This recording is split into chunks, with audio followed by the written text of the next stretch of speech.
नमस्कार, आस्था magazine dot news में आपका स्वागत है। मैं हूं स्मित सुजित्रा। देखते हैं आज की मुख्य खबरें। चीन की नापाक चाल का खुलासा, हैकर्स ने भारत के पावर ग्रिड और इमरजेंसी रिस्पांस सिस्टम को बनाया निशाना।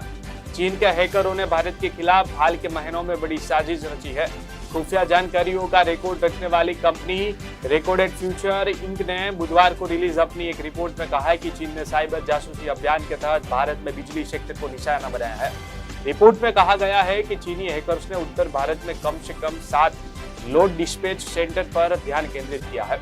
इन सेंटर्स का काम पूर्वी लद्दाख में भारत चीन सीमा के पास मौजूद इलाकों में ग्रिड नियंत्रण और बिजली पहुंचाने के लिए रियल टाइम ऑपरेशन को अंजाम देना।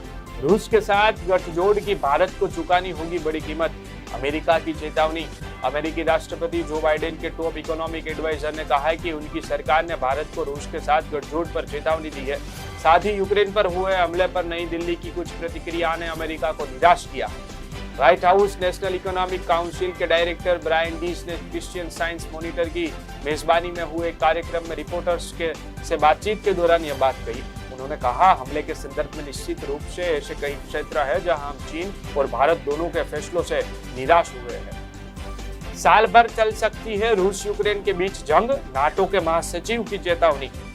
रूस यूक्रेन के बीच छिड़ी जंग 43वें दिन भी जारी है।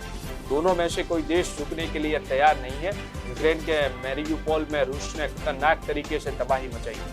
यहाँ का महापौर ने बताया कि शहर में जब तक 5000 लोगों की मौत हो चुकी है।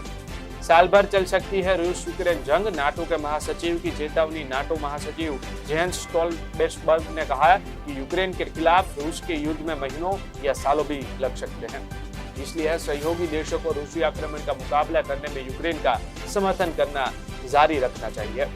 पाकिस्तानी रुपये की रिकॉर्ड तोड़ गिरावट का सिलसिला जारी। स्टेट बैंक ऑफ पाकिस्तान द्वारा जारी आंकड़ों के अनुसार पाकिस्तानी रुपया बुधवार को अमेरिकी डॉलर के मुकाबले 186.13 रुपए के रिकॉर्ड निचले स्तर पर पहुंच गया, जबकि पिछले कार्य दिवस में यह 185.23 रुपए था। 24 मार्च को छोड़कर पाकिस्तानी रुपये ने लगातार 16वें कार्य दिवस में नॉन स्टॉप डाउनवर्ड स्ट्रीक बनाए रखा है। अब जब यह राजनीतिक स्थिति और अर्थव्यवस्था के बारे में चिंतित निवेशकों के साथ पिछले दिन के बंद होने की तुलना में सपाट बंद हुआ और गिरती मुद्रा ने केंद्रीय बैंक पर बचाव के लिए दबाव डाला। बुधवार को अंतर बैंक बाजार में अमेरिकी डॉलर के मुकाबले पाक मुद्रा 0.38% या 1 रुपये गिरकर 186 रुपये की महत्वपूर्ण सीमा से एक नए ऐतिहासिक निचले स्तर पर आ गई। कर्नाटक पुलिस ने मस्जिदों को नोटिस भेजना शुरू किया, ध्वनि प्रदूषण नियम का उल्लंघन नहीं होना चाहिए। कर्नाटक पुलिस ने अपने नोटिस में मस्जिदों से निर्धारित डिसेबल स्तर के साथ ही लाउडस्पीकर का इस्तेमाल करने को कहा है। कुछ दक्षिण पंथी संगठनों द्वारा मस्जिदों में ऊंची आवाज वाले लाउडस्पीकर बंद कराए जाने संबंधित अभियान की शुरुआत के बाद पुलिस ने यह कदम उठाया। संगठनों का कहना है कि इस लाउडस्पीकर के उपयोग से आसपास रहने वाले लोगों को दिक्कत होती है। सूत्रों ने बताया कि अकेले बेंगलुरु से ही करीब 250 मस्जिदों को पुलिस के नोटिस प्राप्त हुए हैं। उन्होंने बताया कि इसके बाद मस्जिद प्रशासन ने ऐसे उपकरण लगाने शुरू किए हैं जिससे ध्वनि का स्तर प्राप्त अनुमति के भीतर रहे। पीएम मोदी ने कहा, सभी को किफायती और अच्छी स्वास्थ्य सेवाएं मुहैया कराने पर जोर। प्रधानमंत्री नरेंद्र मोदी ने कहा कि सरकार नागरिकों को अच्छी गुणवत्ता वाली किफायती स्वास्थ्य सेवाएं मुहैया कराने पर ध्यान दे रही है। उन्होंने कहा कि केंद्र सरकार देश के स्वास्थ्य ढांचे का विस्तार करने के लिए अथक प्रयास कर रही है। विश्व स्वास्थ्य संगठन ने हर साल 7 अप्रैल को विश्व स्वास्थ्य दिन मनाए जाने की घोषणा की। इस वर्ष विश्व स्वास्थ्य दिवस पर WHO मानव और ग्रह को स्वस्थ रखने के लिए आवश्यक कार्यों पर वैश्विक ध्यान केंद्रित कर रहा है और कुशलक्षेम पर केंद्रित समाज बनाने के लिए एक पहल को बढ़ावा दे रहा है। अब भारत में ही बनेंगे 300 हथियार और डिफेंस सिस्टम, राजनाथ सिंह जारी करेंगे लिस्ट। रक्षा में आत्मनिर्भरता की दिशा में एक नया कदम उठाते हुए रक्षा मंत्री राजनाथ सिंह को रक्षा सामग्री की एक और सूची जारी करेंगे। इस सामग्री का निर्माण देश में ही किया जाएगा। इससे पहले वर्ष 2020 में 101 सामग्री की पहली सूची और 2021 में 108 उपकरण व अन्य सामान की दूसरी सूची जारी की जा चुकी है। अब तीसरी सूची में संभवतः 100 सामग्री शामिल की जा रही है। रक्षा मंत्रालय ने एक बयान में कहा कि इन सूचियों में शामिल रक्षा सामग्री को वर्ष 2025 तक देश में ही बनाना सुनिश्चित किया जाएगा। इसके बाद इनके आयात को प्रतिबंधित कर दिया जाएगा। अब तक जारी की गई सूचियों में तोप, वायुयान, लड़ाकू विमान व इनमें इस्तेमाल होने वाले उपकरण और ऑन बोर्ड ऑक्सीजन प्रणाली भी शामिल है। रक्षा मंत्रालय के सूत्रों ने बताया कि जारी होने वाली तीसरी सूची में जिन 100 रक्षा सामग्रियों को रखा गया। बदलेगी भारतीय सेना की भर्ती प्रक्रिया, अग्निपथ प्रवेश योजना होगी लागू, 3 साल की होगी नौकरी। सेना की भर्ती की प्रक्रिया में जल्द बदलाव होने वाला है। मोदी सरकार इसके लिए अग्निपथ प्रवेश योजना लाने वाली है। इसके तहत सेवा में आए सैनिकों को अग्निवीर कहा जाएगा और वे 3 वर्ष की नौकरी कर सकेंगे। भारतीय सेना में भर्ती की प्रक्रिया में बहुत जल्द बड़ा बदलाव होने वाला है। नरेंद्र मोदी सरकार इसके लिए अग्निपथ प्रवेश योजना लाने वाली। इस नए सिस्टम के तहत सेवा में आए सैनिकों को अग्निवीर कहा जाएगा और सैनिक मात्र 3 वर्ष की नौकरी के बाद सेना से हट जाएंगे और वे सिविल सेक्टर की नौकरियों में ट्राई कर सकेंगे। बताया जा रहा है कि अब सरकार 3 वर्ष के लिए अग्निवीरों का चयन करेगी। इन दौरान उन्हें अलग अलग क्षेत्रों की कठिन चुनौतियों से गुजरना होगा। भारत ने दूसरी बार श्रीलंका को भेजा 76,000 टन डीजल पेट्रोल, जरूरी दवाओं की खेप भी पहुंची। गंभीर आर्थिक संकट से जूझ रहे श्रीलंका को भारत लगातार मदद पहुंचा रहा है। भारत की क्रेडिट लाइन के तहत दूसरी बार श्रीलंका को फ्यूल क्राइसिस से निपटने के लिए डीजल और पेट्रोल सप्लाई किया। मंगलवार और बुधवार को भारत से 36,000 मीट्रिक टन पेट्रोल और 40,000 मीट्रिक टन डीजल श्रीलंका पहुंचा। भारत इससे पहले भी 2.70 lakh metric ton fuel Sri Lanka भेज चुका। श्रीलंका की डूबती अर्थव्यवस्था को संभालने के लिए भारत ने $1 बिलियन अमेरिकी डॉलर का कर्ज देने का भी ऐलान किया। इस बीच गोटबाया सरकार को लगातार जनता का विरोध झेलना पड़ रहा है। बुधवार को श्रीलंका में यूनिवर्सिटी के प्रोफेसरों ने सरकार के खिलाफ प्रदर्शन किया। जी-मेन का पहला सेशन जून तक और दूसरा सेशन जुलाई तक टला, नई तारीखें अनाउंस। नेशनल टेस्टिंग एजेंसी ने जेईई मेन 2022 की तारीखों को रीशेड्यूल किया। बोर्ड परीक्षाओं की तारीखों से टकराव के चलते यह फैसला किया गया। नई तारीखें यह है: सेशन 1 जून 20, 21, 22, 23, 24, 25, 26, 28 और 29, 2022। सेशन 2 जुलाई 21, 22, 23, 24, 25, 26, 27, 28, 29 और 30 जुलाई 2022 तक। नीट 2022 17 जुलाई को ही होगी। जम्मू कश्मीर के शोपिया सुरक्षा बलों और आतंकवादियों के बीच मुठभेड़। जम्मू कश्मीर के शोपिया जिले के हरिपुर इलाके में सुरक्षा बलों और आतंकवादियों के बीच मुठभेड़ शुरू हुई है। इससे पहले आज पुलवामा जिले में 2 अलग-अलग मुठभेड़ों में सुरक्षा बलों ने 2 आतंकवादियों को मार गिराया।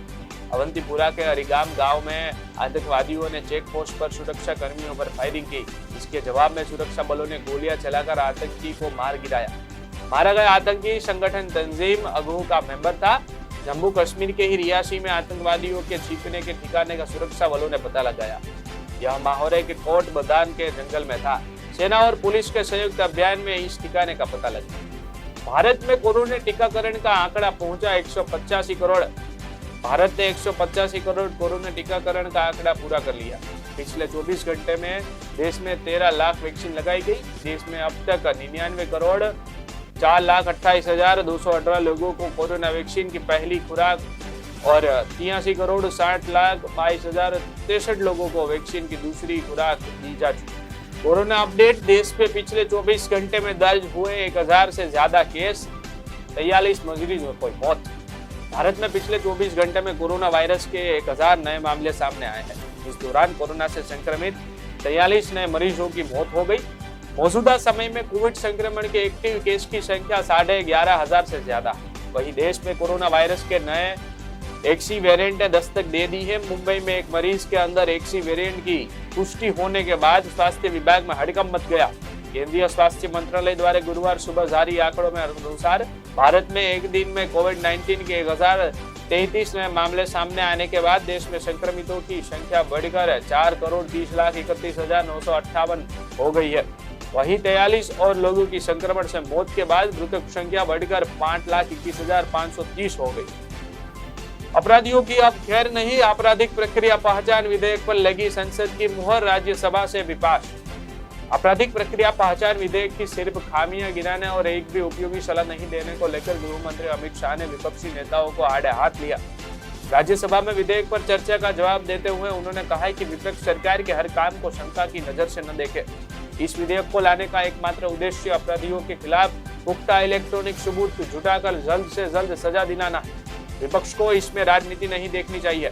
आपराधिक प्रक्रिया पहचान विधेयक 2022 पर संसद ने मोहर लगा दी है। बुधवार को यह बिल राज्यसभा में पारित हो गया। लोकसभा ने इसे सोमवार को ही पास कर दिया। अब राष्ट्रपति के हस्ताक्षर के बाद यह कानून बना जाएगा, जो बंदी पहचान अधिनियम 1920 का स्थान लेगा। देश में XE कोविड वेरिएंट होने के सबूत नहीं, मुंबई में केस मिलने के दावे पर बोला स्वास्थ्य मंत्रालय।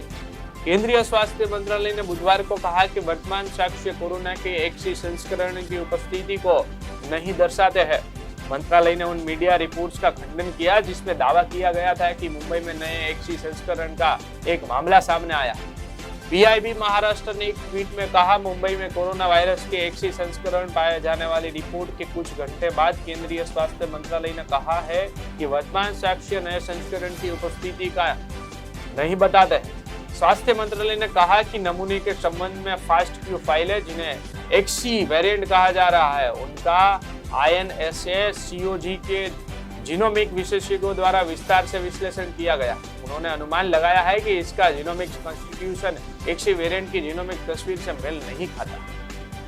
चलेगी लू, उत्तर पश्चिमी व मध्य भारत में अगले 5 दिन सताएगी गर्मी। अप्रैल लगते ही देश के अधिकांश शहरों में गर्मी से बुरा हाल है। देश के उत्तर पश्चिमी हिस्से में मध्य भारत में अगले 5 दिन गर्मी से राहत मिलने के आसार नहीं है। भारतीय मौसम विभाग IMD ने इन राज्यों में लू या गर्म हवाएं चलने का अंदेशा जताया है। मौसम विभाग द्वारा गुरुवार को जारी बुलेटिन के अनुसार उत्तर पश्चिमी भारत के अधिकांश हिस्सों व मध्य भारत, खासकर पश्चिमी राजस्थान में अगले 5 दिन लू चलने के आसार है। ऐसा ही हाल दक्षिणी हरियाणा, दिल्ली, पश्चिमी उत्तर प्रदेश व मध्य प्रदेश का भी रहेगा। इन इलाकों में गर्म हवाएं सताएगी। अब प्रोफेसर बनने के लिए नहीं देना होगा PhD और नेट UGC का नया नियम। जो लोग प्रोफेसर बनने का सपना देख रहे हैं उनके लिए अच्छी खबर है। विश्वविद्यालयों, डिग्री कॉलेजों में प्रोफेसर ऑफ प्रैक्टिस के पद पर नियुक्ति के लिए PhD या नेट की अनिवार्यता अब खत्म हो सकती है। मीडिया रिपोर्ट्स के मुताबिक UGC ने कहा कि फिलहाल किसी ठोस नतीजे तक पहुंचने की प्रक्रिया में कुछ वक्त लगेगा। UGC इसको एग्जामिनी कर रही है। नतीजे तक पहुंचने की एक पूरी प्रक्रिया होती है, जिसके तहत एक समिति बनाई जाएगी। इसके बाद एजुकेशन मिनिस्ट्री के पास भेजा जाएगा। अभी इस पर चर्चा जारी है। प्रशांत किशोर बनाएंगे रणनीति, गुजरात के लिए कांग्रेस का है ये प्लान। गुजरात में इस साल के अंत में विधानसभा चुनाव होने हैं। विधानसभा चुनाव के मद्देनजर कांग्रेस ने रणनीति बनाना शुरू कर दी है। बताया जा रहा है कि प्रशांत किशोर ने विधानसभा चुनाव की रणनीति बनाने के लिए कांग्रेस के साथ आने का फैसला किया है। वहीं प्रशांत किशोर ने कांग्रेस के लिए रणनीति बनाना शुरू कर दिया है। प्रशांत किशोर की टीम सर्वे भी कर रही है। कांग्रेस सूत्रों की माने तो नरेश पटेल और अशोक गहलोत के साथ प्रशांत किशोर की मीटिंग राजस्थान में हुई। माना जा रहा चुनाव से पहले कांग्रेस गुजरात में CM चेहरा घोषित न किया जाए, लेकिन चुनाव के बाद नतीजे कांग्रेस के पक्ष में आने के बाद उन्हें CM बनाने का आश्वासन दिया जा रहा है। इसे लेकर दोनों पक्षों में बातचीत भी जारी है। CNG फिर हुई महंगी, हफ्ते भर में 9.7 रुपए की बढ़ोतरी। देश में लोगों पर लगातार महंगाई का मार जारी है। इस तरफ पेट्रोल डीजल के दामों में लगातार बढ़ोतरी हो रही है।